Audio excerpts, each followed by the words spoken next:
Okay. Noting the time and the presence of a quorum, I hereby call this meeting of the Acton Finance Committee to order. We'll start with public participation. Seeing nobody in the audience, we will move directly into the discussion of the Middlesex Retirement Cost of Living Adjustment one time. I do not have a copy of the document in front of me. I don't know if anybody else does, but it is a one-time increase of, I want to say it was a percentage, which it's 3%. Can't recall specifically, but what we've really been tasked to do is to make a recommendation to the select board as to whether we should accept it as is or reject it as is. I think if we were going to recommend rejecting it, probably the only non-offensive reason might be that we're strapped for cash. But so is everybody, which is why they need a one-time adjustment. So I'll open it up to discussion from anybody. Go ahead, Ms. Anderson. I have the letter here. Thank you. Would you like me to read the top paragraph? Sure. The Middlesex County Retirement Board is respectfully requesting the Select Board of Municipalities within the Middlesex County Retirement System to accept Chapter 269 of the Acts of 2022, the Act, a local option which allows a one-time increase to the cost of living adjustment granted to retirees in fiscal year 2023 from 3 to 5% of the system's $16,000 COLA base.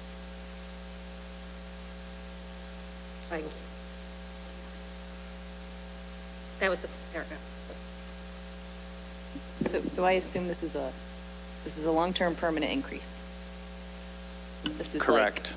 It doesn't increase every year, but once it's there, yeah, it's a bump up. That's the new base. And that's the new base. Okay, to be clear, it's a 2% increase. correct. That's what the 325, not that that was a range.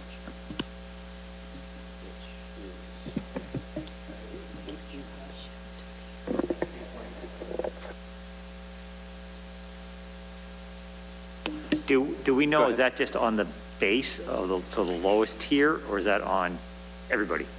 Well, it's described as the base of 16,000. Is that correct? So that would be $320 additional on an annual basis starting now.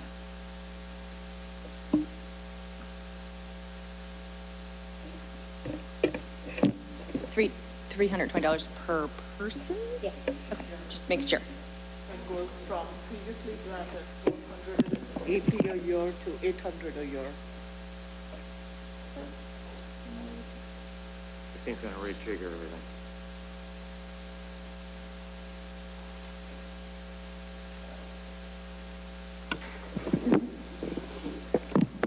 Any other comments, questions? Looks like Ms. Gangali. Okay, so the letter says, if approved, the one-time increase of 2% to the COLA percentage for financial year 2023 would result in an additional annual COLA payment of $320 for retirees and beneficiaries whose pensions exceed $16,000. That is from the previously granted $480 a year to $800 a year.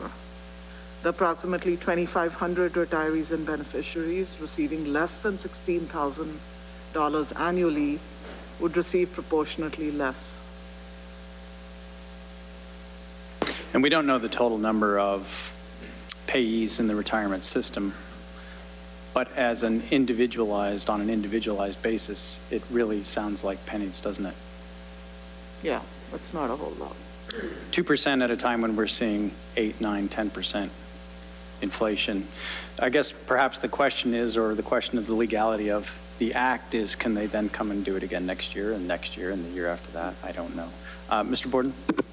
So I guess the other thing is we don't know is how much are they paying out every year, right, of the fund balance, and how much more is this going to add overall?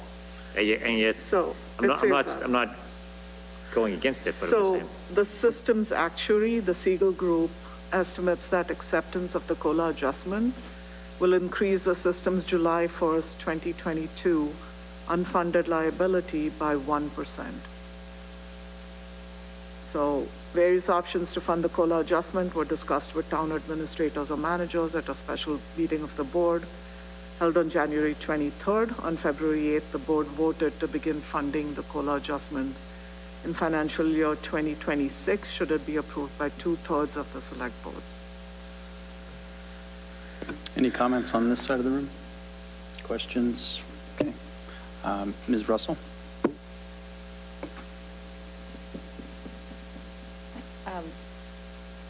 So cost of living increases, inflation and all that, they've got a gap, and this is how they're looking to address it. You know, if we say no, we still have a gap, we still have a problem, we still have to find a solution. So I don't see an opportunity for a no on this. Am I misunderstanding something? Well, we definitely have an opportunity for a no. I think they would probably have to go back to the drawing board if more than 2/3 of the towns voted it down, or they would just scratch it altogether and their retirees would get what they get, basis the contract.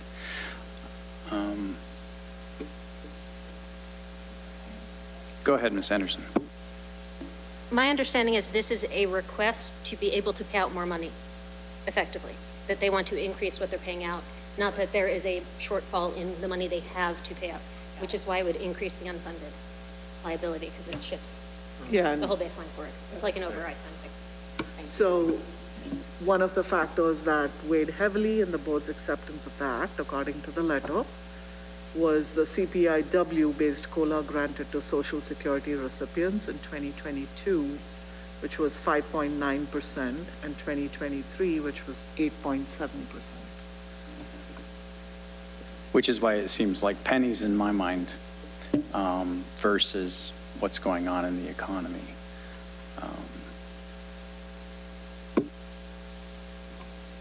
I don't suppose Steve has an opinion. It's long time on the committee.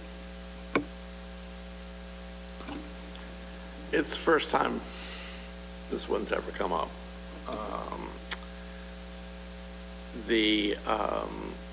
I don't know what kind of increases they got the years before. There were several years recently when Social Security recipients got no increase. You know, did they get an increase those years? So it's kind of a hard one to say no to, inflation being what it is, but we don't have a lot of information about it. As far as their unfunded liability, yeah, if you've been funding at a certain rate and you decide to pay out more, even on a one-time basis, it's going to increase your unfunded liability. I don't know what their unfunded liability looks like. You know, some of them aren't so good. So, I mean, like I said, it's a hard one to vote against.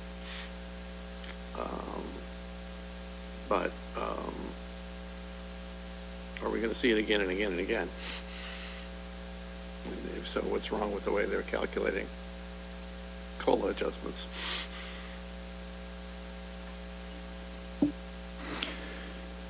Mr. Martin, would you like to make a comment? I'd like to make an extra request. In this case, your guys' opinion is advisory to the select board. We have to respond next month as to whether to accept this or not.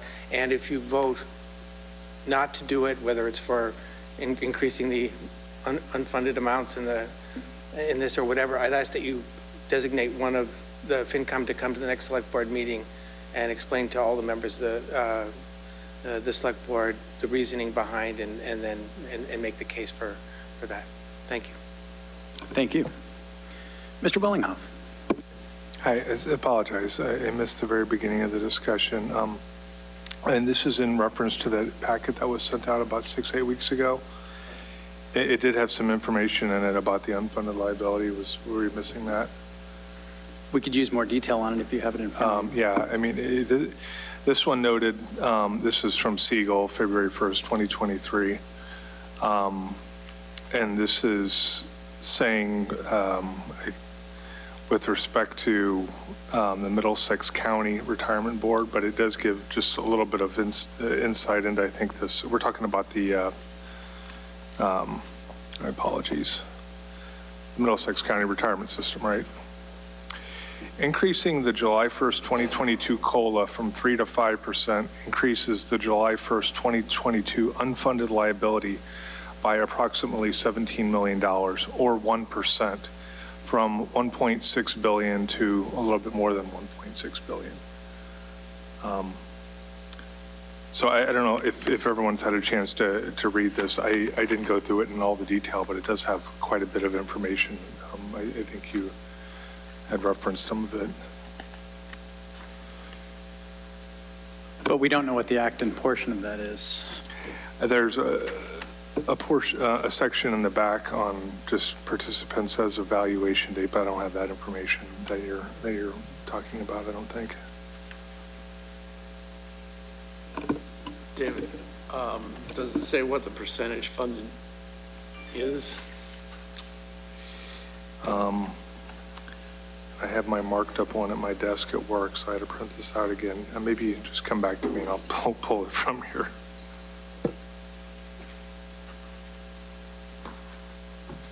This is the way. Okay.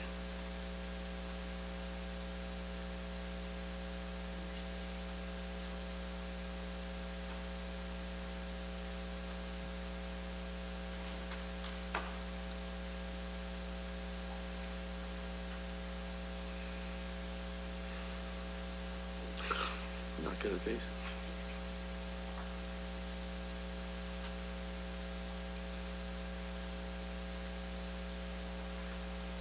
And I'll apologize to our audience at home that this is something that was on our agenda previously and that we're now reacquainting ourselves with it.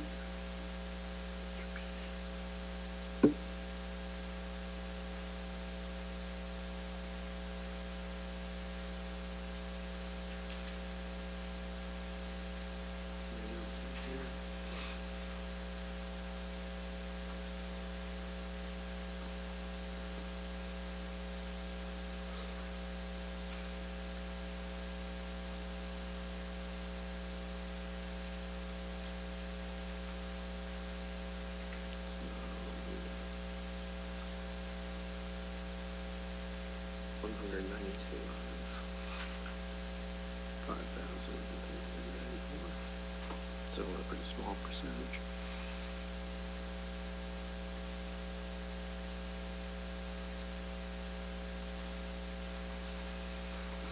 All right, so how do the numbers look, Mr. Needham, that you have in It front looks of like you? we're 192 retirees out of a total of 6,284, so we're not a big percentage of that liability.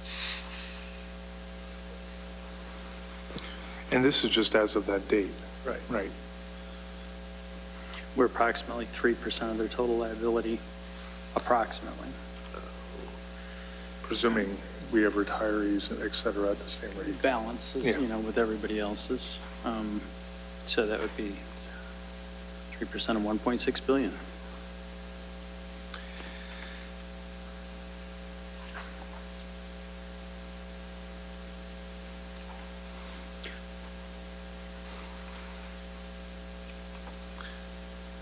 I do think there's a lot of information that would have been useful that was missing from this memo, and I don't have the last, and they do these reviews every 2 years, Yep. I think. So if my math is correct, that's 2% on $48 million is about $960,000 per year. If my math is correct.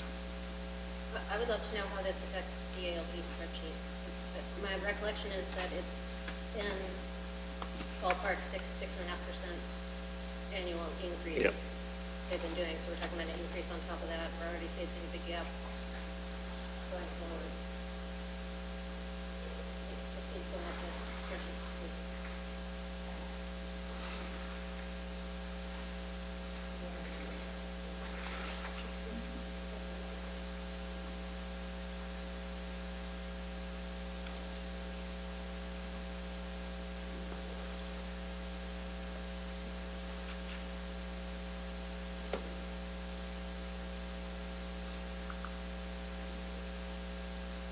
Yeah, so by my math, that comes out to $960,000 on an estimated basis based on our proportion of the payees in the system.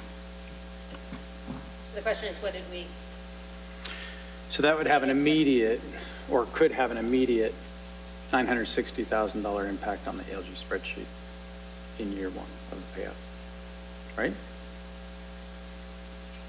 Over and above what we might have already contractually expected. I'm confused, I just thought Roland said a much smaller number, or someone in that direction. When you look at the number of participants from Acton versus the total, it's 0.32%. 3%. Or 3%. Right, so 3%, right?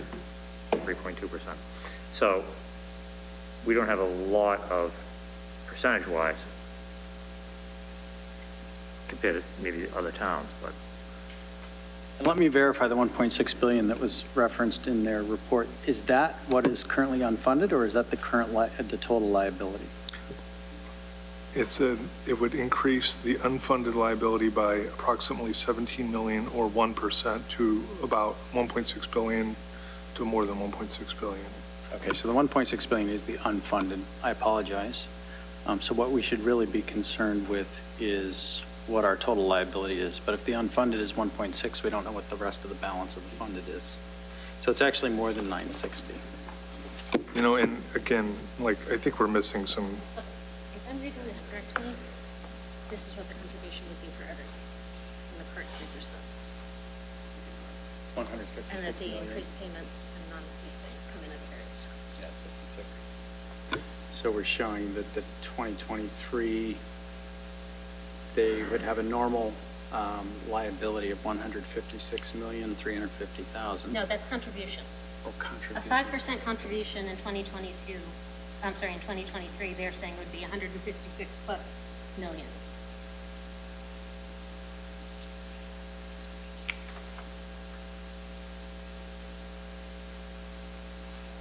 And that the increased payments would begin in 2026. Got you.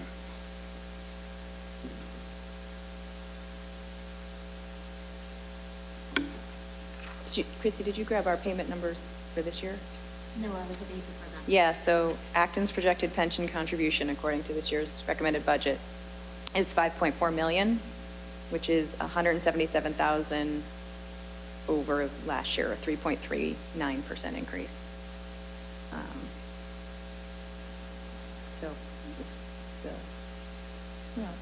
not a small number.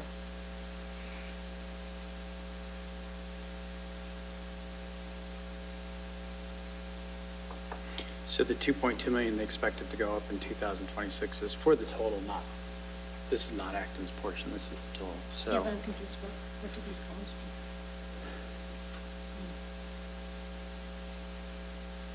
Christine knows how to project things. Could we put this up on the screen?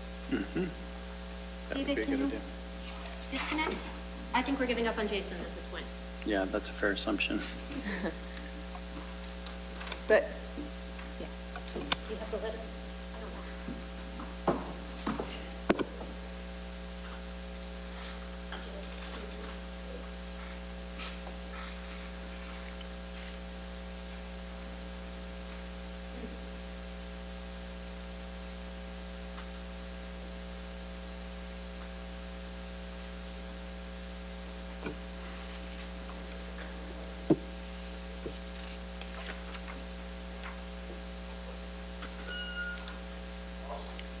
I think anecdotally,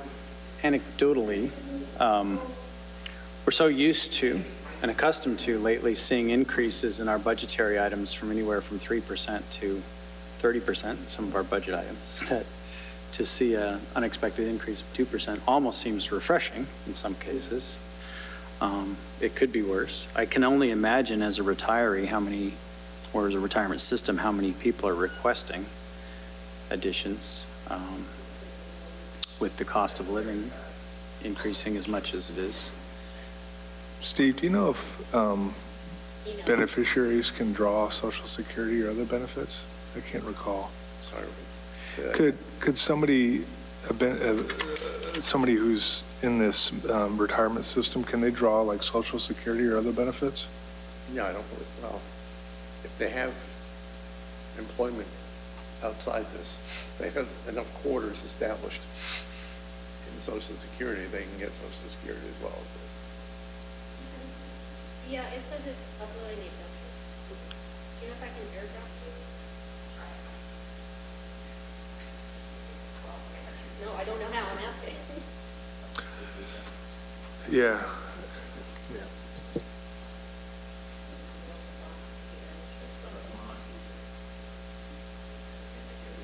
All right.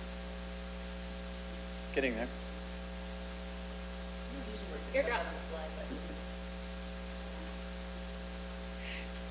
You have to open your control center and turn on airdrop.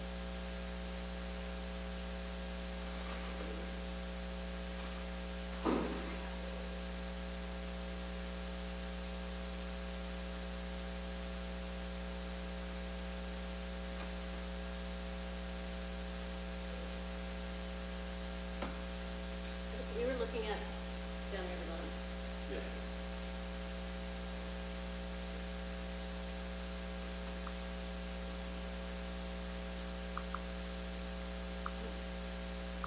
Mr. Chairman? Please, go ahead, Ms. Anderson. It might be worth inviting the current finance director to come discuss this with us to further understand the budgetary implications of this. I think we all understand the background, and we can see why we would want this, but the effect on the ALG spreadsheets. I Go ahead. do, so we have a Siegel presentation that was sent out like 2 years ago, a year and a half ago, which was pretty comprehensive as a 120-page presentation, including a full analysis of this. And it does have the funded status for the plan year beginning January 1st, 2020, which I think is the latest that I have. And it says the funded percentage on a market value basis is 49.45%.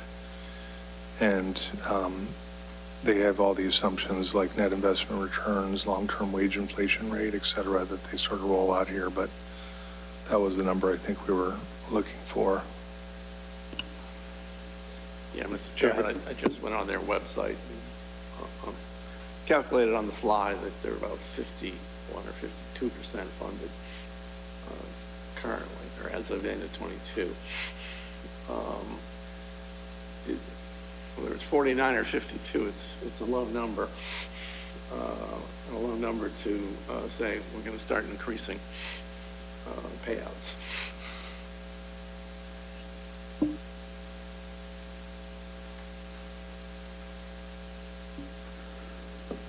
Should we take a motion to advise the select board to reject this and hope for a better outcome?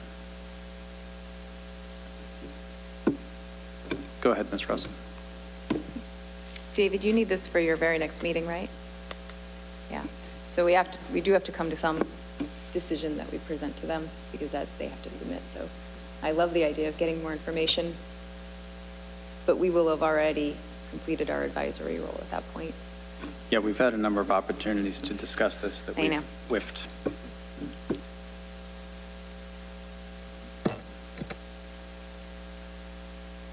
Ms. Anderson. Having looked at this further, I believe what it's saying is that in 2029, payments will be fully increased to account for this liability that would be taken on here, and that in that year, that is a $10 million increase over what it would have been without any change. Is that what this table means to you? I'm basing this understanding on these statements where they say they've incorporated the additional cost in 4 different ways. One is by keeping the current appropriation and then adding more to it starting in 2029. They're also amortizing the liability 4% per year starting in 2024, and then another 4% in 2025, and another 4% in 2026, which I think is why those numbers,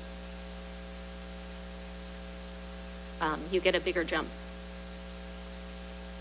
Yeah, so the third column, which says fiscal 2029 is the total. 2026? No, the one that says 2029, third column. So you would expect in each of those years that that is the total increase, and it is a It's not. composition of the three columns to the right of it. There is no mathematical way in which that, Well, I think if you subtracted each of the three and took the differences from what was supposed to be the original 2024, so if you take the 2.047 million, add to it the increase between 2.047 plus the 2.2539, and then plus the difference between the 2.2539 and the 2.497, those three difference totals will give you the difference, should give you the difference between the 2.04 and the 3.48. I can do that quickly. So it shows you the effective sort of amortized difference that they're putting out in each of those fiscal years and what it summates to by fiscal 2029.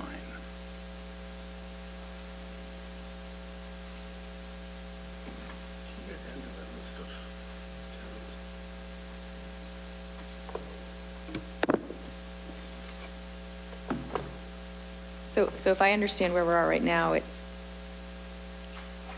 a concern that this retirement fund really isn't funded at a level that we're comfortable with in order to possibly consider an increase, or it's a small increase and it's not going to have that large effect. That's kind of where we're sourcing right now, right? Yeah, and we don't have the specific Acton data. Can I ask David Martin a question? And he may not know the answer. I'm going to set it up.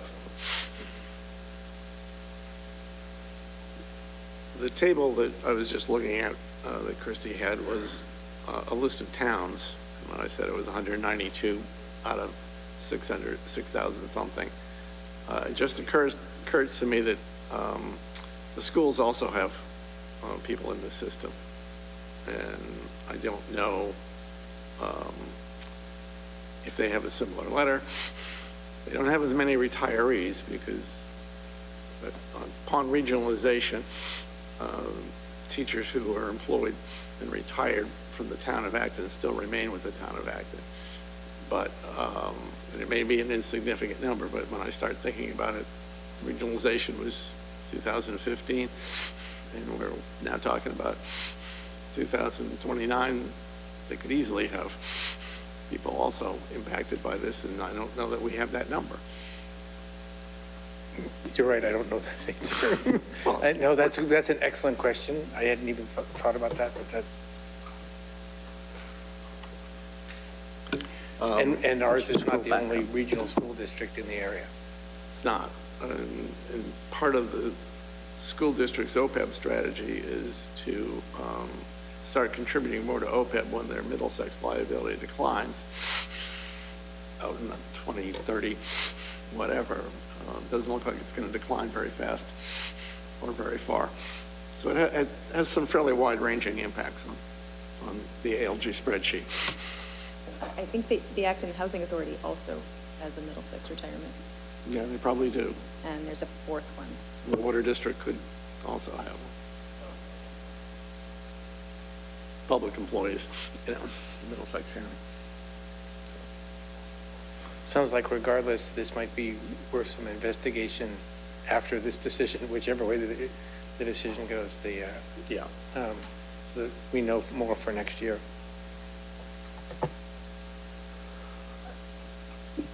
the reason I was asking about the future years is because we're looking at this, it looks like maybe not blowing up next year's budget, but starting to cause some serious questions a few years out.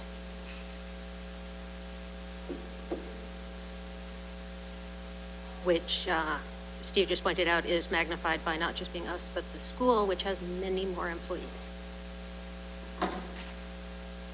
And the math that I just tested does not work.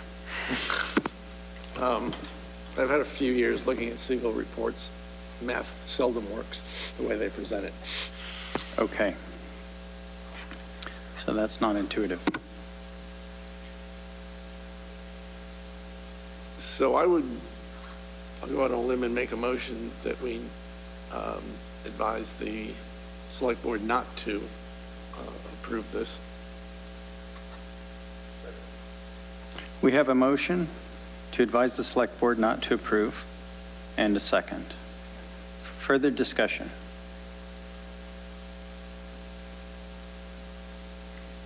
We'll take a vote. 1 second, please. Hold. We're holding.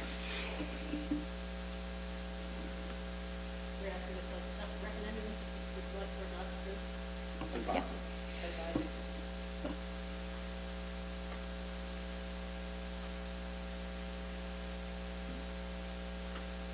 You seconded?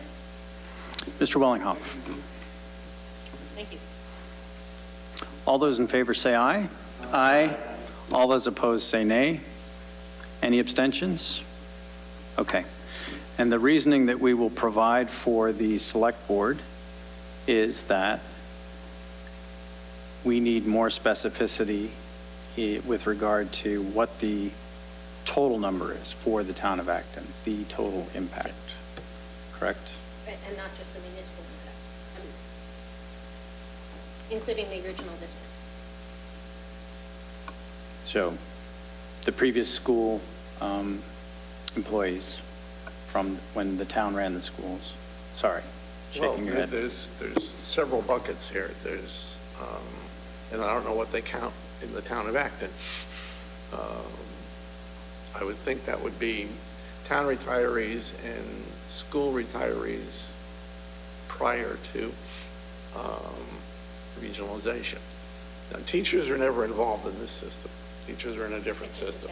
staff. Yeah, so Well, that's a much smaller number, though. you'd be surprised how big their Middlesex number is. But there's also potential of, the housing authority, the water district, any other public entity in the town. What if they're likely in this system? And what's the impact? What's the total impact going to look like on the taxpayers? I'm not sure what we're looking at and how to evaluate it. I imagine we can get that answer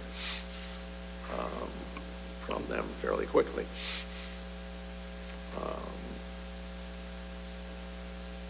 So you're talking about the May 8th Select Board meeting, the deadline? Probably, yeah, I would say yes. We'd want to definitely on the agenda there. And now you're making me wonder whether the Select Board answer applies to all these other entities. Well, I don't think you can. Right. But, in that letter, it just talks about the Select Boards, right? It doesn't talk about asking other entities. And if we have 4, we can't be unique, Oh, no. right? Other I mean, towns must have other municipal Just entities. glancing at it, Sudbury's listed there. They have a partially regionalized school system too. So I believe I'll be at your May 8th meeting for another purpose. So, I can take this on. Maybe Dave can help me. Well, the funded status would be another point. Yeah. Of the total pension, is increasing that number. The unfunded number, I think, is taking us in the wrong direction. Well, Which, by the way, the Siegel letter says the estimates in this report are based on the January 1st actuarial value and review. January 1st, 2022 is obviously well before inflation took off. Mm-hmm. And so it would likely be a situation that market returns and the expectations of all the payments that are going into the system may be the same, but the rate at which they discount all those future cash flows back to the present is much higher. So those future cash outflows are much smaller numbers because there's a much higher denominator based on where interest rates are. So it's possible the funded status has increased. My guess is it's sub 60% dramatically. Still now, if you took it today, for example. But anyways, it's worth noting the report is spiking of the interest rates. Okay, so Mr. Noon, thank you for volunteering to follow up on that. Ms. Russell? Yeah, just to confirm, we have a report from Steve Barrett from 2020 that is the final system valuation, Middlesex County Retirement System. It gives for all of the entities, for all of the towns. So we have one for the town of Acton, we have one for the Acton Boxborough Regional School District, one for the Acton Water Supply, and one for the Acton Housing Authority. So each one has their own valuation So they're all in it, okay. in this document, yep. So we should assume that each one of those entities also received a similar letter. And in theory, would have to vote on it? Or is the select board supposed to be speaking for all, which would not be appropriate? Right. So, Mr. Noon, is it appropriate for you or I to also reach out to these other entities to find out if they also received the same letter and what their actions intend to be? Well, I'll be at the schools for another meeting on Thursday morning. I certainly cover the question then. I would ask the town to do it because they need to coordinate with all these people, if nothing else, for ALG. They maintain the spreadsheet. True. It's quite possible they've already asked these questions. It's possible. I can check with the town manager and see if they've asked these questions. If not, I believe I know somebody on all of the respective boards that I could ask. And then I'm assuming that any homework and presentation that we can give to the select board then on May 8th, regardless of what we voted to advise here today, the select board can vote any way that they like. Sure. So if our information looks more positive, they can ignore any recommendation we gave basis the information we have this evening. Okay, thank you all. Just one last point is it Go ahead. might be interesting to learn if the current people drawing on this pension can draw other benefits. I generally don't think that's true.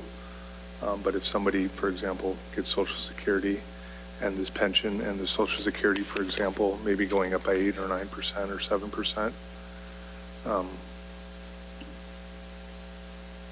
it'd be worth noting that, I think, just from the perspective of, is this like somebody who's completely dependent on a 2% or 3% increase versus somebody who has multiple draws on different systems? And I'm sure the answers run the gamut, right? I'm sure. Just, generalization. Mr. Majors? Yeah, it seems like every year there's a surprise from them, and we're never prepared. So maybe we should be thankful that it's sort of a low number this year. But they continue to be a problem and probably always will be a problem. And I think the problem is their unpredictable outflow to other towns makes it tough to budget. Agreed. Okay. Let's move on to item 2 on the agenda, which is an update on 13 School Street. Is it 13 School Street or is it 13 and also, was it 3 was the other parcel? At any rate, Mr. Martin is going to give us a presentation on new information regarding those parcels. Welcome, Mr. Martin. Hello. I know I've shared with Zoom before, and I can't get it to work now, so. So I just hit share screen, and then it asked me for the sharing key, as opposed to trying to join the meeting or anything, but you might already be in it. I don't, hold on.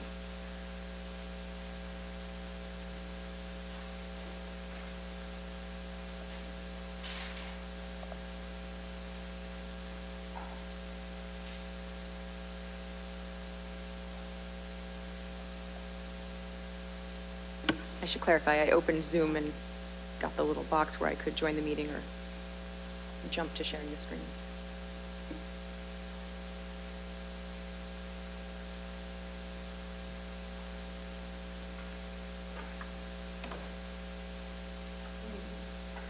It's going to work, thank you. I think it's going to work.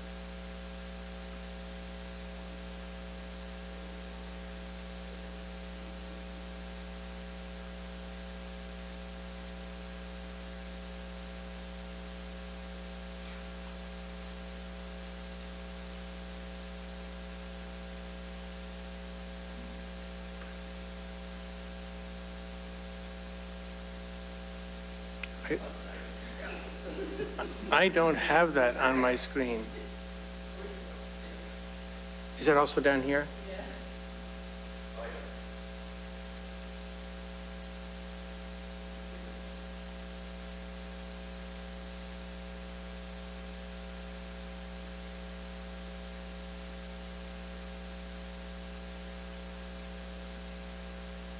Hey, there it goes. Thank you.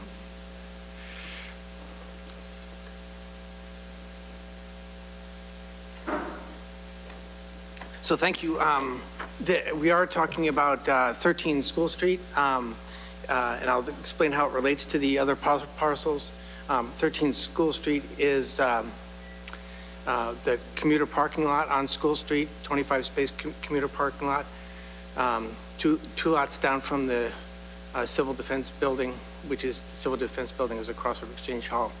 The Select Board has already declared this property to be surplus. I'll show you a picture of the parcel. This is a picture of the parcel taken from across the tracks. What I can say is that women in Acton, I don't know why that doesn't change. Oh, it's taking a long time. It's a photograph. There we go. So what I can say here is that women in Acton 130 years ago wore nicer hats than they wear today. And you can see the women on the platform there. I do have a more recent picture of the parcel later in the presentation. So a little bit of background about South Acton Village. Going way back, South Acton Village was the commercial center of Acton. And in recent decades, attempts have been made to revitalize the area without success. There are a couple of main problems with that. Potential restaurants, stores are hesitant because of the abandoned look of the area, and small establishments cannot be economically successful on their own. The picture here is of 9 School Street, which is next door to this. I'll show you the whole thing. And this just gives you a sense of the abandoned look of the area with the Civil Defense Building in the background.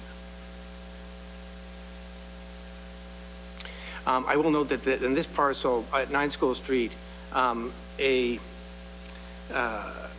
project has been fully permitted by the Historic District Commission, building, everything, and they could start construction tomorrow. And that's of I think an 8-unit townhouse style housing development.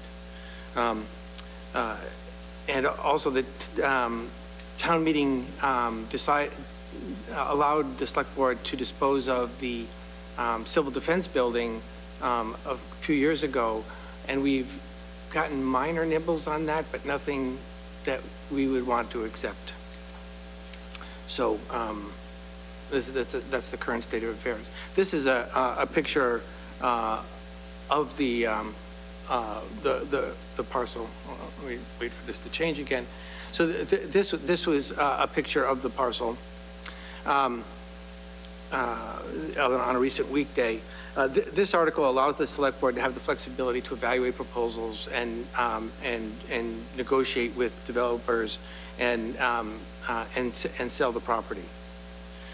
This article, the vote on this article is not about a specific proposal. Rather, it's about the Select Board being able to move forward and do that.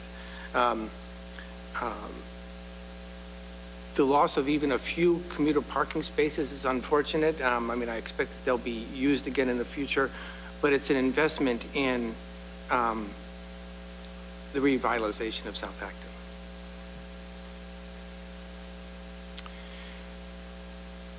Since the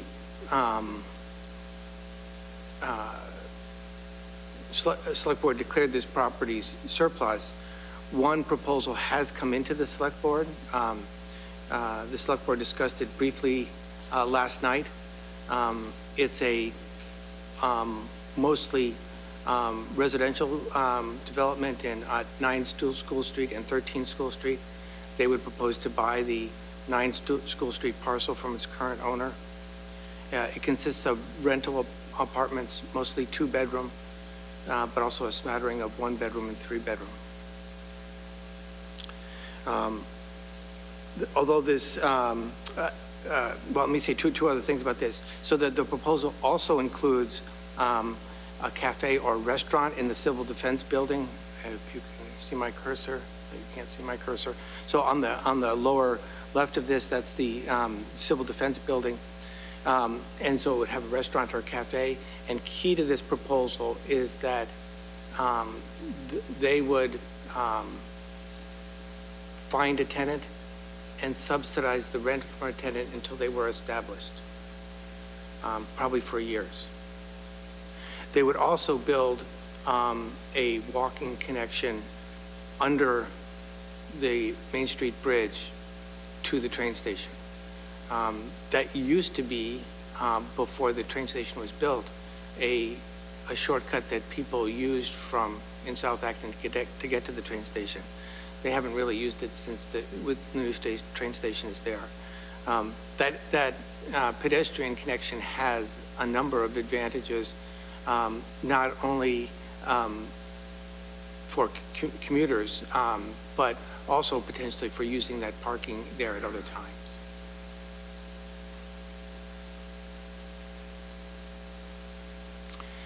So if we approve Article 14, it begins to revitalize South Acton Village. The fact that this developer would support first of all, renovate the Civil Defense Building and then support a tenant there is the kind of revitalization that we might want to get started on. It allows, this negotiation process allows us to have additional input so we can talk with the developer about the kind of units that they're proposing and trade-offs in the amenities that we might have here. It provides a significant tax revenue, many tens of thousands of dollars of tax revenue if a project like this was built. If we reject Article 14, the permitted building at 9 School Street might move ahead, or maybe a 40B would be developed there. But, undoubtedly a 40B development would not renovate the Civil Defense Building or support an entrepreneur in that cafe or restaurant space, and will miss the opportunity to revitalize South Acton. I want to emphasize that this vote at town meeting is not about that previous project, but about just generally allowing the select board to work on this. So it's the same as the Civil Defense Building vote several years ago, and for that we have not yet found an acceptable proposal, and so haven't moved forward. This proposal is for 13 for the whole area is certainly much better than anything we've seen, but there's still negotiation work to be done there. This is what the commercial South Acton district used to look like. Yes, you could take the trolley to Maynard. Actually, it went up Main Street in Acton and then went down to Maynard. We should bring that back. Well, we could bring back the dirt roads and the trolley tracks and the dirt roads. Great. Mr. Martin, can we ask you questions, or do you have more? No, that's it. All done. Ms. Anderson? We were discussing these lots in the most recent Kelly's Corner Steering Committee meeting. At this point in time, would it be too early to include those lots in the high density by right? I can answer Lots, are that. they being considered? I'm part of the SAV advisory committee, and we haven't met for a couple weeks for a number of reasons, but if I'm not mistaken, those lots actually fit within the half mile and justification within the half mile around the train station, and I believe we were looking at that parcel as part of that by right zoning, which would probably be done as an overlay district. One of the issues with that specific parcel on, or those parcels on School Street is they're part of, if I'm not mistaken, what's currently zoned as the South Acton Village. But there can be overlay zoning done on top of that. But of course, that has to be approved by town meeting. So the short answer is yes. My follow-up question is whether those are in the historic district and whether that causes any issue. I don't believe that causes an issue. And then there are other cases where other towns have it in the historic district. And it's possible to get a project like this approved through the Historic District Commission. The 9 School Street project is, they have input, right? They like this kind of roof or don't like that kind of roof, and they want the front to be closer to the street, and whatever they want. But it is possible to get it approved. My only other question regarding this, I would love to see some sort of commercial buildup in that area. It runs into the same problem I first see for Kelly's Corner, but in some ways even more so, in that there isn't really public parking available. West Acton has some on-street parking, and Village Works put in that big parking area for themselves. If the commuter rail gets back up and running, there will be no parking over there. And the Civil Defense Building certainly has nowhere for cars to park if you can get a nice little cafe business or something going there. Has there been any forethought about where parking could happen? So a couple of things there. We could have street parking during the day on one side. That adds a little bit of parking. It's possible that negotiations with the developer can include a small amount of parking in a final project. Also, it's not out of the question that we could use the Railroad Street lot for some commercial parking. That is especially meshes with a restaurant that has more night business than day business, right? And then for the church on Sundays, a combination of things. And Sundays, the DPW has looked at it a little bit. There's enough room for parking on both sides of the street for Sunday morning, where there's, you don't need both the turning lane and each turning lane coming out of School Street. That's also a possibility. So we would definitely figure out the parking situation in any proposed development. I would assume that now that River Street is being turned to one-way, that would make parking there much easier, right? Or using it for Yes, parking. we've also discussed that. And we'd also like to put a bike path down, or might want to put a bike path down River Street. So Yeah. there's work to do there as well. Mr. Newton? Yeah, so the language of the article is simply to give the select board power to dispose of the property in some way they see fit in the future. We're not talking about any particular development or any particular plan. That's correct. We have gotten this one example plan, which I've listed the pros and cons for, but it's a good example, but we're not voting on the example. That's my correct. point.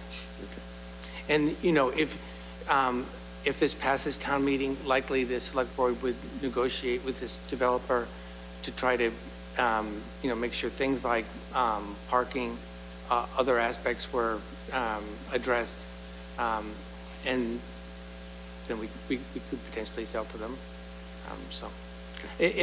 By the way, that doesn't approve any building. If they wanted to build, they have to go through the normal, permitting for every, for the Historic Commission, CONSCOM, building, everything is normal. There's no bypass of any of that. Thank you. Any other questions for Mr. Merton? Mr. Willinghoff? Yeah, I would second that comment, because having that other design in there, even if it's just one, is misleading, I think, is you would look at that and say, oh, well, all the options, look at what we can do with this.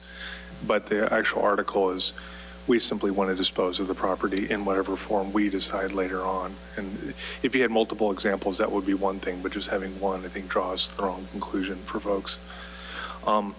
Does this include 9 Street, or is that's separate? Does the select board currently have that property to dispose of? So the group that made this this proposal has talked with the owner of 9 School Street and had some fruitful negotiations. But obviously, a lot of things have to come together. And so there's 3 separate transactions here. Right. The 3 School Street, the Civil Defense Building, town meeting has already authorized us. That's one piece. 9 School Street, it's a private transaction, and 13 School Street is what we're asking for authorization for. So in any case, 9 School Street would be a blocking property to any development there that would be contiguous among those 3. And then if this project, and I'm picking on the one example you had, went forward, would that developer buy these other 2 lots, 3 and 13, from the town? Would there be proceeds from that? Yes, and the current proposed price for 13 is, I think, or maybe it's both, but I don't think so. I think it says 13 is $200-some-odd-thousand. I'm sorry, I don't remember that exact figure. But that's very negotiable depending on what the town wants from the developer, right? For example, if we wanted the developer to add an affordable unit or 2, we might discount that price. But That's just an example. And that's not a market price, it's just, is that 200,000? That wasn't the back taxes for the property, was it? I don't recall where that estimate came from. Property was taken for back taxes 2 decades ago, maybe. Yeah. But I mean, we don't really know what like a market price of that 13 School Street is. It's not much more than that, because I Okay. think the 9 School Street one was proposed to be sold like in the high 200,000. Okay. But we certainly haven't done any kind of appraisal. Mm-hmm. Yeah, and just for the Finance Committee's reference, I mean, and I think David knows this as well, but as recent as pre-pandemic, we had speculated about using that 9 property, School Street, along with 13 to increase the parking availability in South Acton. And obviously, it's not needed now. Who knows, 3 to 5 years from now, but it would have been a nice gem to extend 13 further there, and there was a path that folks did walk through there. I think that's it from my perspective. I mean, I like the idea of doing something, certainly with the property. I have mixed emotions about 13 School Street, honestly. It's nice to have the optionality there for commuter rail parking, but it's hard to, I mean, there's other options. There's the Richards property, et cetera, and there's other stuff there. And but I'd end with, I second the other concerns on parking in the area in general for having a walkable community down there. I know closer to the train station, I mean, Exchange Hall is not much. There's a couple spots in front of the church, et cetera, down there, and a few other scattered places. But for that area to really be more developed, I think everybody's spot on with just being very cognizant of that limitation. I don't know what to do with it, though. Thanks. Mr. Majors. Yeah, a couple of questions. One, like the developer would find a tenant for the civil defense building. Suppose that tenant is a Dunkin' Donuts. It would meet the criteria. But is that what we want? So this is part of the negotiation with the developer as to what would be allowed there. It might be an upscale Dunkin' Donuts that you won't recognize, but I mean, if it was a cafe, which is certainly a possibility, I think it would be an offbeat cafe to go into an old firehouse, which is kind of cool. I think there are probably a lot of opportunities. But I guess the other question is that there really isn't a plan. And it's at least a definite plan on what's going there. And in that case, I don't know if we should be giving up the right to the selectmen to dispose of the property when it may be premature. Yeah, so we're caught in this funny situation. I think you can appreciate that being able to make the trade-offs with a developer. The exact plan would vary a lot, right? And there are little things that would change, and so it's not possible to do that, have an absolutely fixed plan and then, approve it in town meeting. If it could be absolutely fixed, maybe we could do it in another town meeting, Yeah, but. well, what about varies. the South Acton master plan? I mean, how does that fit in with that? Well, we have this proposal now, right? It's certainly, it doesn't violate the old 2020 plan nor the original South Acton Village plan. But both those plans probably need to be updated. Right. But, this area is an eyesore, and the town has been trying to do something with it for decades. And, the select board feels that, taking the investment of this parking lot might be the spark to get things going. But it just seems like every time we give or the selectmen are anxious to dispose of a property, the most recent example would be Main Street, the Kennedy property. It costs us a lot of money. And we're never satisfied with the full results, although we're going to wind up with senior housing and a nice dog park, but still, was that the highest and best use of that land? And, it cost us we learned a lesson, it cost us $1.8 million. Well, I think, many people in the FinCom have told me, and I would agree, that the problem happened at the time we bought that property without a plan for use. Right. Well, Right. And so this property we already own, right, from non-payment of taxes. And Right. so. Microphone. Any, Ms. Russell? When you all do have a plan, you will present it at select board meetings. I'm sure you will be open to feedback and discussion, take advisement. Any zoning changes would have to go before the town anyway. So there's a lot of hurdles between your ability to dispose of this property and the actual disposition of this property, even if we give this to you at this point. That's correct. You guys have already voted to recommend this, but I had just had more information here than we had when you voted.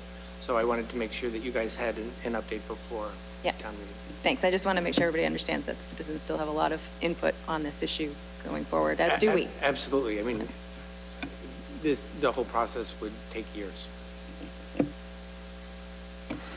Any other comments or questions? Tara, we've already passed the opportunity for public comment, and normally I would entertain it, but at this point, because we've already voted to recommend, we're not planning to change any recommendations. If you could save your comments for town meeting, it would save you and us. Just 30 time. seconds, I was at the polls.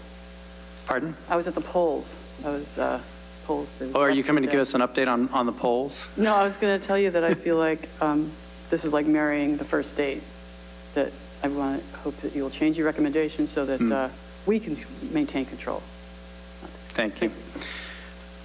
Okay. So thank you, Mr. Martin, for showing us what proposal has already come in and what kind of options might be available. I definitely feel that this is a very different situation than where we're currently building the senior housing and the dog park, in which case, where we can perhaps sell this property, let it become somebody else's use and cost to develop it. Thank you. Okay, so on that, I believe if my recollection is correct, we only have two articles that we did not take a vote on, and that's Article 1 and Article 11, which are tied together. At the select board meeting last evening, the town moderator appeared and spoke about her plans and how to run the town meeting. The current plan is that on the first night, we'll run Articles 1 through 11, ending with Article 11. Her plan is to separate Article 1 into two parts. The part that's very simple, which makes it a consent item, and then the part regarding the Citizens Library, which is tied to Article 11, which will be held out until the end of the meeting and be presented along with Article 11. What they're going to do is they're going to take nominations, I believe, from the floor for people to fill those advisory positions, and then let town discuss those and vote on those at that time. Then on night 2, the rest of the articles will be presented. Questions? Go ahead. To clarify, the potentially extremely contentious article will be the last article handled Monday night, On the first night.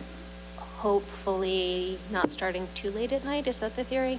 Or is it burying it so that it's not, people don't stay up late enough to discuss it? These are the same concerns that were questioned at the select board meeting last night as well, but I believe this is where it stands. Is that right, Mr. Merton? Nod of the head. Yes, this is where we stand. So basis that, I don't think we need to take a vote on either of those 2 articles. I think we could probably do it at town meeting when we have the information that everybody else has. What do we all think? I'm seeing a confused face from Ms. Russell. Go ahead. Yeah, are we not even going to discuss it now that we have the language? This is the first meeting where we've actually had the language of the article. Has it already been split, though? Article 1? We don't need to discuss 1, Okay. but 11, Okay. we should at least Yes, please. start Let's do. formulating some opinions. Could somebody read that to us, please? Because I do not have the current article. How about no? It's really long. May I summarize, please? This is my article. Yes.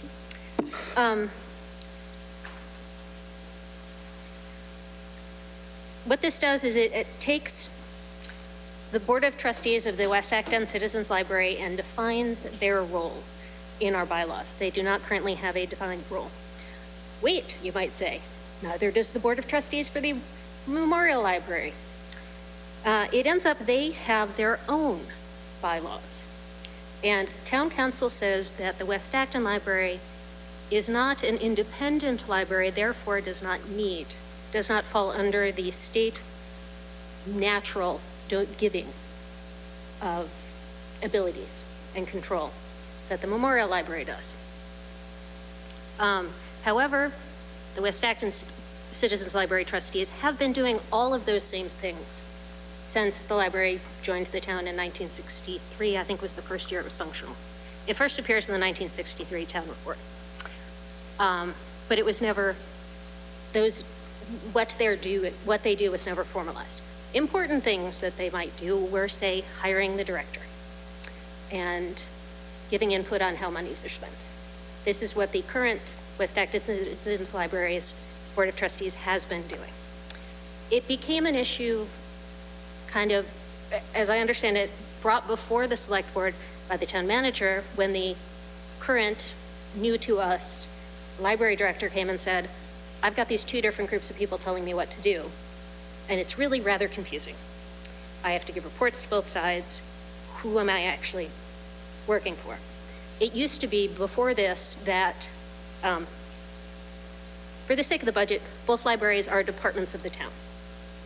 And it used to be the case that the only employee for the library's department was the director.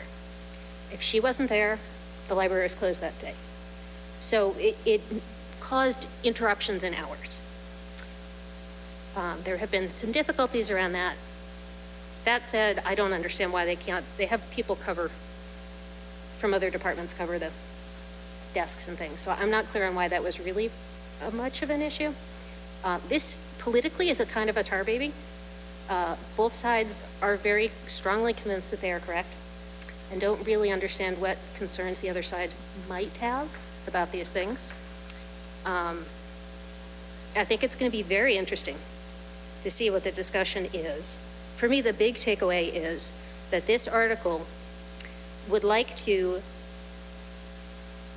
not define how the gift fund is managed, specifically the West Acton Citizens Library Gift Fund, but say that the job of the trustees for the West Acton Citizens Library is to manage that gift fund, thereby excluding them from having many of the other jobs that they have been doing prior to this. There is some language in here giving them some guidance ability, but it is all through the library director, nowhere near the same level that the trustees for the Memorial Library have. Put another way, I think it's entirely unclear what financial effect this will have. And I am inclined towards having no recommendation. Okay. Well, I have listened to many of the arguments before the select board regarding this at the many meetings they've had recently. I can't tell you exactly how many minutes or hours that might be, but it is a muddy and confusing issue. And it's even a very personal issue on many levels. It's received a lot of discussion and a lot of debate. And I, too, can't put a clear finger on which side I'm on, or, as you say, what's really the financial impact. I think certainly the longer you fight about things, the more it costs us. I think this is maybe a good example of what would the will of the town be. I think the cautionary tale there is whether or not the town, at town meeting, will be presented with all of the pertinent facts that they need to make a wise decision. And I don't know whether it befalls the Finance Committee to be one of the bodies that needs to stand up and say something about it. But I certainly don't feel like we have enough oversight or insight into this to give any kind of specific information that would help, tailor a response. Ms. Russell. I mean, one potential financial impact is that I don't think the legality of the move to change the role is actually as clear as it's been stated by town council. I think that if you look at the old language of the property, it is in two pieces. It is the building, and it is the library in the building. And if you change the role of the trustees of the building, then it's potentially a 4/5 vote, not a majority vote. So with a group willing to challenge that, that will have ongoing costs. I mean, my recommendation is that they don't move on this year. I don't think they have it figured out, and I think they're going to cost us time and money by doing this right now. And that I don't recommend it because I don't recommend the discussion at this particular town meeting. It's not clear. It's not clear that it's legally being done correctly. I think there's an argument on both sides, and the language, I mean, I'm looking at a motion from, 1963 or whatever, you sent to me, to raise and appropriate the sum of $300 to operate, repair, and for the maintenance of the library at the Citizens Library Association of West Acton. And a second vote, a second article altogether, to raise and appropriate the sum of $300 to operate the Citizens Library Association West Branch of the Acton Memorial Library, two differently named things, which leave me with a lot of questions over what the actual is going on. And so I have concerns about costs in that this is even being brought to town meeting right now with some of the stuff not cleared up. Mr. Noon. Much as we all like to pretend to be lawyers, but none of us are, I don't believe. We are the Finance Committee, so I guess my recommendation would be follow the money. So who's paying for the service? Taxpayers of Acton? Which service? We have always, Libraries need books, they need employees. And- Who's paying for all that? the town has always done that, Okay. So, regardless of this bylaw. Nothing is changing in that regard because of this bylaw. so why can't the town change the way the money's handled? So they either have the right to change the role of the trustees by a majority vote or by a 4/5 vote. They are stating that it's just a majority vote. There is, I mean, I'm just reading what I'm reading from the historical records, and I have questions over whether that's actually true. I mean, I'm not familiar with any 4/5 votes that have ever been conducted in town meeting, but I think we're making this overly complicated. It's not just the citizens of West Acton that pay for this library. It's the citizens of the whole town that pay for the library and the services and the staffing. And if the select board thinks they want to change the role of the trustees, then I say, why not let them do it?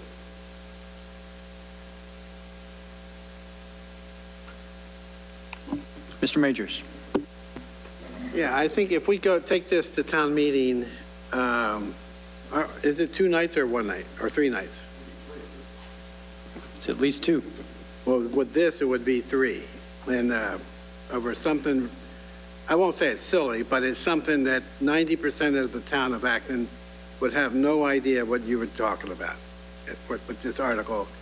And I think it could be the role of a professional arbitrator just to get the 2 parties together and work out some kind of arrangement, and then bring it to town meeting, at the special town meeting next fall, and agree on, formalize what they agreed to. But they don't need to involve, especially with the first article of the night, something like this. That's really, it's not life and death. It's something, as I said, it's a nice little library. I like to use it occasionally, and it's really, as I said, most of the town would have no idea what the issue is and what the big fuss is about, and that 2 of them are having a hissy fit over each other, that, they're stomping on each other's territory. It's kind of silly. And it's really a waste of money. It's a waste of time. It has no place in the town meeting. Could be resolved by an arbitrator and then brought to town meeting, that's in the next town meeting. And I vote we reject whatever. It's just silly. Other comments? Tara, go ahead. Part of a group of people that call themselves Friends of the West Acton Citizens Library, or Citizens Library, excuse me. And we're working on it's a final draft of a legal opinion that pretty well starts with that it's not a branch, it's not a department, case law, all kinds of stuff. This is just the interim memo. There's going to be a whole 10-page something, including a case that some of these lawyers, there's multiple lawyers now excited about this. Apparently, library law is exciting. I did not know that. And SJC held that the town cannot take over a library that, in a bequest of a gift, there's some kind of deed and gift law that is going to be proposed, and not proposed, but shown to you. If you'll read the actual deed, the deed is for the land and building. It does not convey the association, which was the property. The association is a corporate asset. It's a corporate library. An association was not conveyed in the deed. So therefore, it's separate. And that's why there are 2 articles that were separate. To discontinue the trustee's role in the deed that the SJC has already called a forever obligation of the town, it cannot be discontinued without a 4/5 vote. That's it. Thank you. Thank you. Mr. Martin? So that's not the opinion of town council. The 4/5 vote says that it would be required to use the building for something other than a library. No one is proposing using the building for something other than a library. The Citizens Library was never incorporated as a public library. The Memorial Library was incorporated under Massachusetts law as a public library in 1890. So the Citizens Library has never been a public library. It doesn't have public library trustees. It was a private library until 1962. And it became a part of a public library system, a branch of the Memorial Library in 1962. You can tell that they don't have regular trustees because we appoint these trustees along with all the other trustees at town meeting that manage gift funds, right? The Elizabeth White Gift Fund, and there's like 4 gift funds, the Fireman's Gift Fund, the Elizabeth White Gift Fund, and these trustees which manage the Library Gift Fund. These trustees now and the Friends of the Citizen Library would like to have control of everything that the town owns, including the budget. They would like to be given money and have it under the control of the trustees. They will propose an amendment to Article 11 at town meeting that says they get control of the budget. There is no area of town where money is controlled that way. And these people have a really poor record controlling money. I analyzed the records of expenditures of the gift fund for the past 20 years. 37% of the gift fund expenditures were paid to Annette Lockery, who is now the chair of the trustees for the library. 37%. She was the biggest single recipient of gift fund money, tens of thousands of dollars. This was not disclosed when she made herself available to be a citizen's trustee. That's not all. I should say that what she was paid for was a program called Tot Time. Tot Time was a popular program, and it was paid well for it. But she also, in the beginning, charged parents for it. She was essentially being double paid for that. She was paid from the Citizens Library Gift Fund, again, tens of thousands of dollars over time. And she charged parents until the librarian at the time stopped her from doing that. And that's not all. Recently, Annette, who heads the West Acton Village Merchants Association, asked the local librarian to join the West Acton Village Merchants Association. Now, that might make sense, right? But Annette is now in a position of power as the chair of the Public Library Trustees, and she is asking a town employee to pay dues to an organization, to pay dues to her for an organization that she heads. That's not all. At a recent trustees meeting, she proposed, and the trustees voted, to pay a lawyer money to, you can talk if the chair allows you to talk. They ended up getting this lawyer for pro bono, but you can go back to the video of the meeting, and they approved paying money out of the gift fund to get a lawyer to challenge town council. So these monies that were donated to the gift fund for materials at the library, the trustees approved to spend on at attorney's fees. Now they ended up not spending the attorney's fees. They found a pro bono lawyer, and now they're you guys saw the emails to you earlier tonight. The current situation is not tenable for the town, right? We have a librarian who works in the West Acton Library who was so excited about that assignment when she went there. She has been completely crushed being there. These people, when I say the trustees, micromanage the people in the library unbelievably. They go into private staff areas. And when I said this before, to Annette at a select board meeting. Then she talked about it later at a trustees meeting, said, oh, I started to go behind the desk, ha, making a joke about it.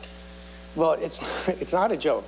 She took a picture of a staff work surface that had records from the library.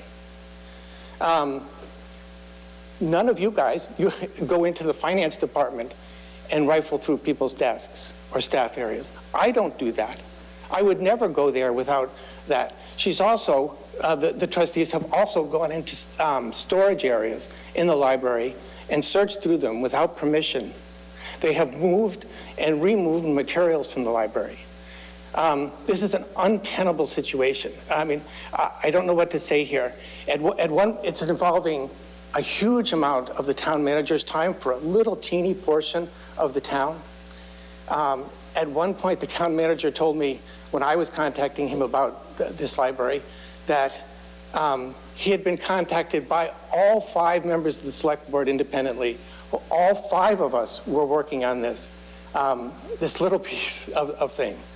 I would implore you to improve the Article 11 as in the verbiage that was approved by town council. And I will say that the trustees asked for changes to that verbiage, and we took most of them, and they are already in that article. They sent us a written memo, and we took most of those changes and put them in there. And then if they go forward with what they say they're going to do, they're going to put additional clauses that says that they have the control of the budget. So, the current situation cannot go on, right? It's a terrible, terrible situation, and the money situation is the height of it. Thank you. David, how much money is in the trust? Now there's just like high $20,000. They've spent nearly $100,000 in the past 20 years. Okay. So basis that, I think it's probably safe to assume that if they decided to fight us, the money that they would have to fight us with is that $20,000, which wouldn't go very far. I say us, I mean the town. And they cannot, even though they voted to use gift fund money for a lawyer, they cannot take action on behalf of the town. Illegal action, it is not legally allowed.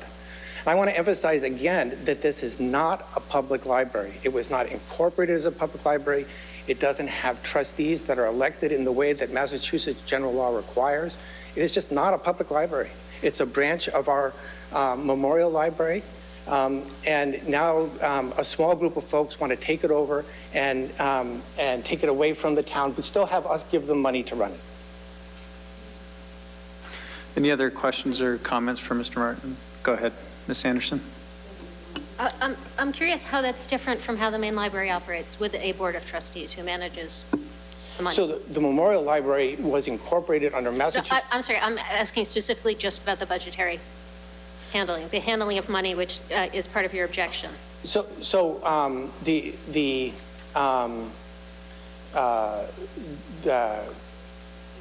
trustees of the Memorial Library have a relationship with the budget that is actually, and the director of the Acton libraries, that is similar to the arrangement that the select board has with the town manager, right? In that there's a certain amount of money, we help set policies to spend that money, and similarly, the town allocates a certain amount of money to the libraries. The trustees set policies that help the director spend that money, but the details of the spending are by the director, in the same way that the details of the spending are by the town manager. And what you're saying is that ignoring the whole how we got here, or where here is, that the request by the Citizens Library trustees is not for that level of control. Well, that's not the language that I have seen that they are going to propose to put in Article 11 at town meeting. It says that they have bottom line control of the budget. So they are not asking to be treated. It sounds like part of the argument is at basis whether this was in fact a public library. Well, there are two issues here. It is not a public library. But the second issue is, why should they, as a sub-department in the town, have a financial difference that is different than anybody else, right? Again, they are appointed in town meeting along with our other gift fund managers. I'm sorry, I'm not trying to ask about that. I just want to understand how, I'm looking at old documents from when they first became a part of the town, and it is repeatedly referred to as a Town of Acton public library. So it's somewhat reasonable to have that understanding on the part of many people over many years, that that's what this is. I would like to understand how what they're asking for is different from what one would expect in the state. What are they asking for that is unreasonable for a library to be? Well, if they were in, if they're a public library, they operate under the rules of Massachusetts General Law for public libraries. They are not a public library, right? And the main problem here is the reason why the situation is untenable for staff and untenable for us is they want to, and they do, direct staff to do things counter to other parts of the town, right? And it's untenable, right? They micromanage staff in a way, first it's counter to the way we do it in the town, and in a way that no other board or committee in town does. The Memorial Library, librarians do not go behind the desk, they do not go into the storage areas, they do not tell staff what to do. They don't actually spend the money. So the gift fund is spent directly by these trustees, but the memorial librarians do not spend the budget directly. They set policies for the director to spend the money. And they're not asking for that. They're asking for more of a, you said bottom line They're budget. asking for something that's unique.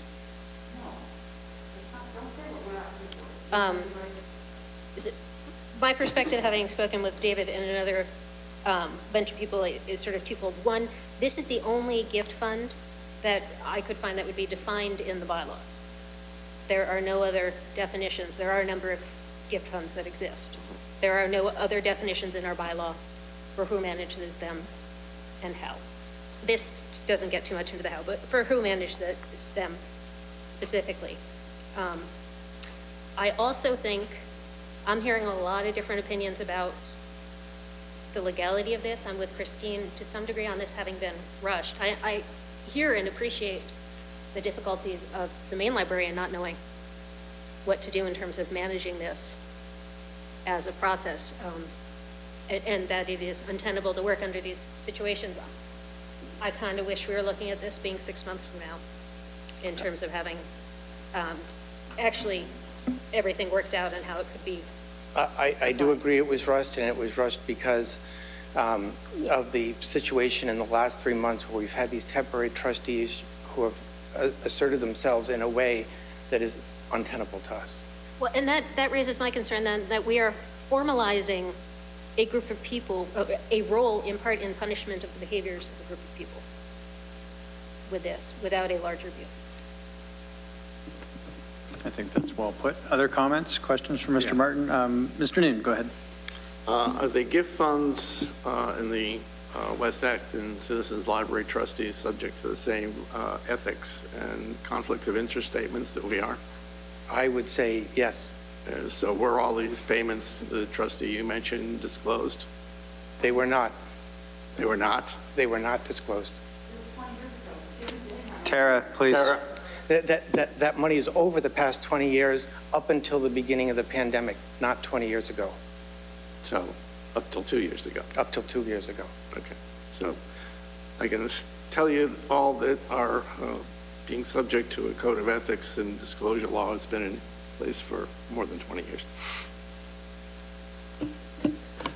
Mr. Majors? Yeah, I'm just saying, this is a microcosm of what you're going to see at town meeting. And I'm not looking forward to this.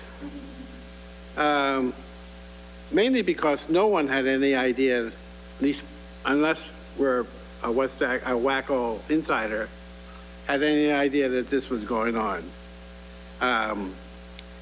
And by the time both sides present their case, it's going to be Tuesday night. before we get to Article 2. I don't know what to do about this, but this is, Well, if it makes you feel It's not going to make better- many people happy campers with town meeting. You'll be happy to know they're holding this until the last of the first night. We're not starting off with this. Other comments down here, Ms. Russell?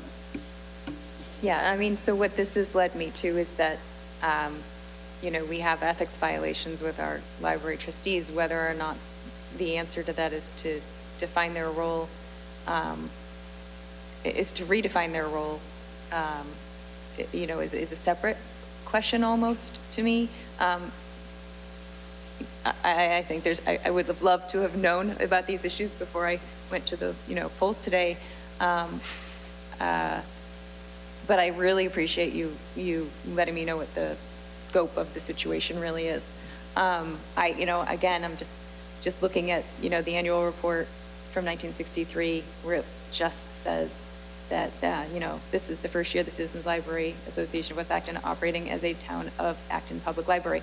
And maybe the acting as doesn't mean that it is a public library, but I kind of worry where we are with whether or not legally.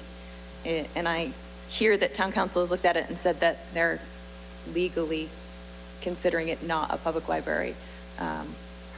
So I do have concerns about how that all lands. I see that we have a problem with our trustees and the history and the spending of that gift fund and other possible shenanigans. But I'm not convinced at the current solution. Mr. Noon? Again, the problem for us, and the problem for me as a select board member, the problem for all the select board members and the town manager, is the treatment of the employees, right? The ethics violations are one thing, they can happen, we can deal with them.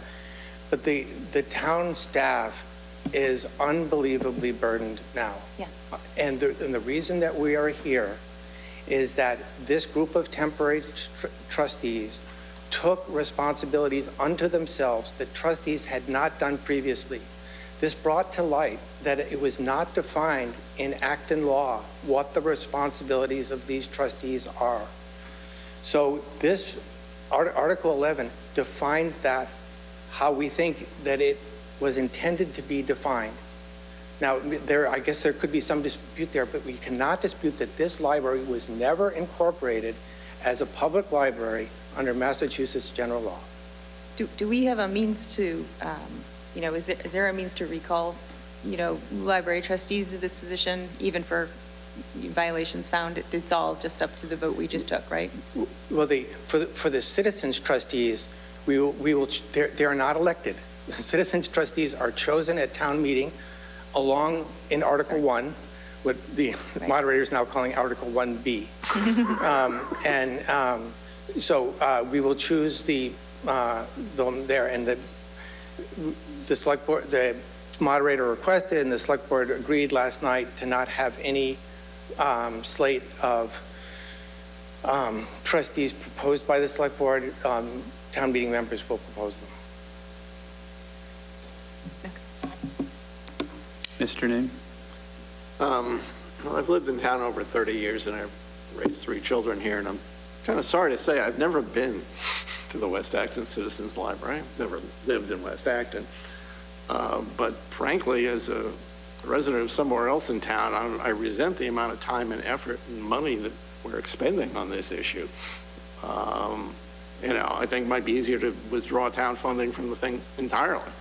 That's why it's untenable. Solve it right then and there. Anybody on this side of the room? Anybody on that side of the room? There's someone standing behind you, Mr. Martin, that would love to make a comment, and I'm going to allow her to speak. Come on up, Ms. Frederickson. Thank you, Mr. Martin. Thank you very much. And first of all, Annette ended the program years ago, before the COVID. She disclosed that she was doing the top time and that it was paid. That was over a decades of time. The gift fund was money that the trustees made with book sales. It wasn't donations. It was money that we stack all the books, all that kind of stuff. And in terms of the going in the desk, back up a second. If you want to end the time that this is sucking, take your staff and go home. They changed the locks and put in their own staff without the trustees' permission. The trustees have always hired their own librarians because they want warm and fuzzy. They don't want a professional, hardcore, I don't want to talk to people librarian. So I feel, and nothing against the librarian that's there, I think that it can be worked with her. I'm saying that to blame us for causing all these costs when you're engaging in a hostile takeover, effectively, don't blame us that you're spending all this time. We're just defending ourselves. That's like a cop standing on somebody's head and saying, what, you're causing me all kinds of costs. I am sorry, but that's what we're looking at here. In terms of joining WAVMA, the police station joined WAVMA, okay? And Annette has not asked for any donations, as far as I know, that since she became the trustee. Let's see. Oh, there's all kinds of, about the documents going into the staff area. Annette has worked as a volunteer in that library for decades, and behind this thing where they went, that's where people went. Okay, that's where people went. As soon as they said no, that's our staff. It's like somebody coming into your house and deciding that you can't go behind the kitchen counter, and then you go behind the kitchen counter, and then they cry, "Oh my God, you've made my life miserable." So Tara, are you one of the trustees of the? No, I'm not. Okay, because the way you were speaking when you started it. Well, I say we, I just mean like people who are gathering, the Friends of the Library, Friends of Citizens Library that are upset about things. If the Friends of the, if I get outvoted, I'm totally cool with that. If you guys convince that there's that group that whatever is better, that's fine with me. And they weren't asking for total control. The trustees, they wanted to go back to the way the trustees had it. It was peaceful, it was great. The librarian would say, "Oh, well, we want to do this," and they'd say, "Okay." There was no fighting. There was no fighting until you changed the locks. So is the article really about deciding who appoints the trustees? Is that really what we're discussing here? No, So it's first of more all, than they're that. elected. You look in the deed and they're elected. They're not appointed at town meeting, they're elected. Please look at the deed. This article is not about defining the gift fund. It's about removing power from a state sanctioned, recognized library. Association library or public library, it doesn't matter. The case law indicates that they have the power to do business, what do they call it? Transact the business of the library. And in my experience, and from the people that I'm talking to, the Friends of the Library, Citizens Library, they don't want day-to-day control. They want it to go back to the way it was before there was a hostile takeover. And that was just like once a month, you meet for half an hour, and she says, librarian says, we want to do this. And we're like, yeah, that sounds great.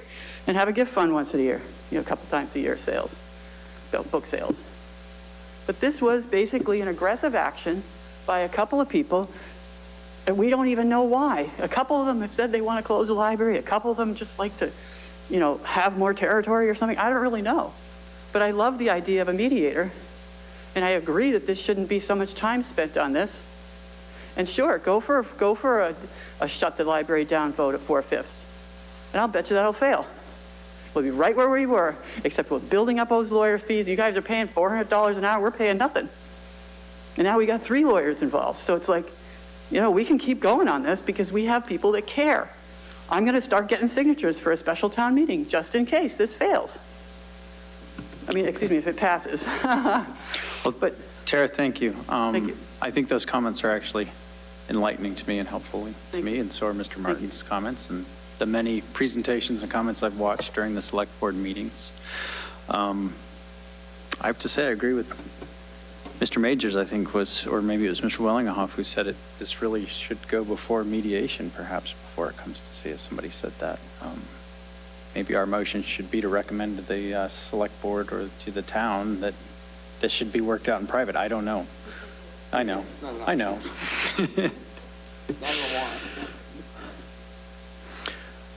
This is something that we could make a motion and vote on this evening, or we can wait until our meeting right before town meeting. I don't know that we're really going to deliberate any further than we've deliberated now, or should we want to? Ms. Anderson, it's your article. As the person who has to speak to this article, I would like to finish this off today so I have time to make eloquent remarks representing our opinion. Also, if people are interested, I'm happy to make a motion at this time. I move that I would we, entertain a motion, yes. that we not recommend this article, given our concerns about the way it is being handled, that potentially arbitration is a better solution at this point in time. So your motion is to not recommend, Yes. Second. and it has been seconded. Further discussion?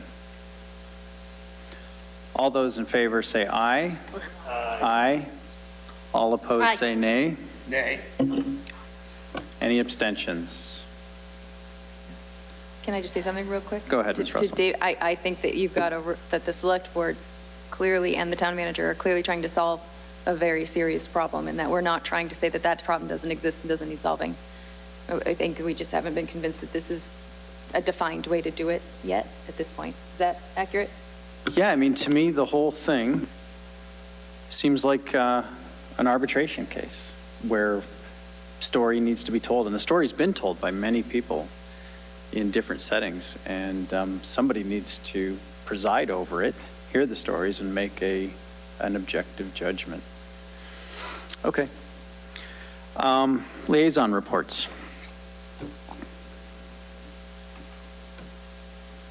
Future meeting dates. I was reached out to by a member of staff asking if we intended to keep our May, I believe it's the 23rd or 25th meeting date, because someone would like to use the room.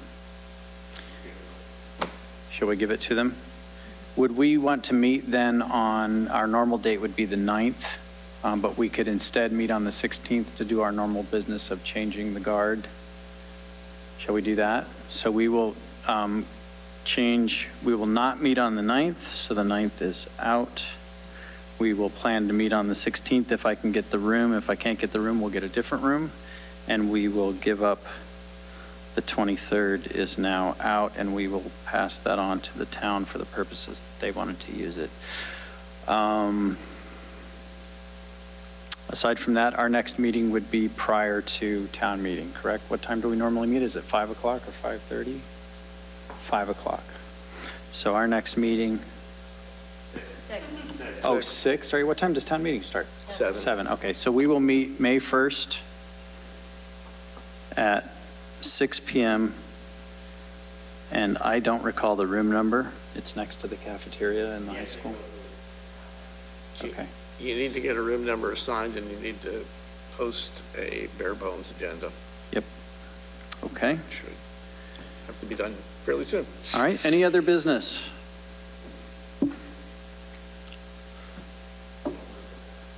Vlad, I will accept a motion from you. Gentlemen, sir. jackets and ties, bow ties are optional. I don't prefer them, but somebody does. Yes. Ladies, I won't begin to tell you what to wear.